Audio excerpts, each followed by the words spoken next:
እንግዲህ ይሄ የምታዩት የግጥም ደብተሬ ነው የዛሬ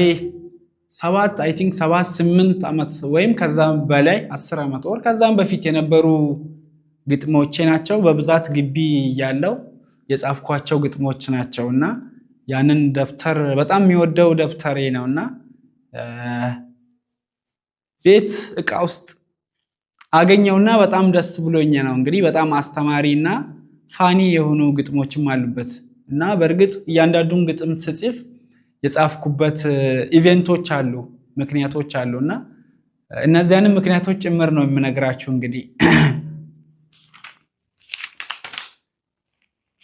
እሺ እዚህ ላይ ያለው ግጥም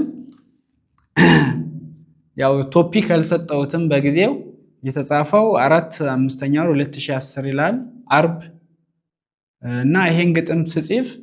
በጣም ስትሬስ ዶኜ ነበር የጻፍኩት እውነቱን ለማውራት በጣም ያው ስትሬስ ዲንኩበት ምክንያት የመጀመሪያው የፕራይቬት ኢሹ ነው ያው ግቢ ስትሬስ ያረጋልና ብዙ ኮንዲሽኖች አሉት አይ ቲንክ ሁለተኛው ደግሞ በጣም ሪስፔክት ማረጋው ሰው እና ባክ አርጓል ወይም ከእግዚአብሔር ቤት ወጥቷል ሚል አይነት ወሬ ሰማሁና በጣም ልቤ ተሰብሮ ነበር ይሄን ግጥም የጻፍኩትና እስቲ ተከታተሉኝ እንግዲህ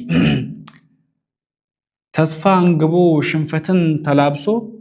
መሰብሰብ ያቅተው ፈሶ በውድ ዋጋ ተገዝቶ እልም ብሎ ረክሶ ሸቶ በስብሶ ቀንጢሎት ከቶ ላይ ያነሳ ልቡን ቢሸፍት ወኔው ቢከሳ ጉልበቱ ተመናምኖ አንጎሉ ብሳሳ አስቦ አበሳ ይሄም ሳያንሰው ልቤን ያስበረገገው በከንቱ ታላላ ባሉባልታ ወሬ ተከብሮ በኖራ ሀገር ተዋረደና ዛሬ ጥሬውን ይጊጣል ተሰውሮበት ብስሉ ፍሬ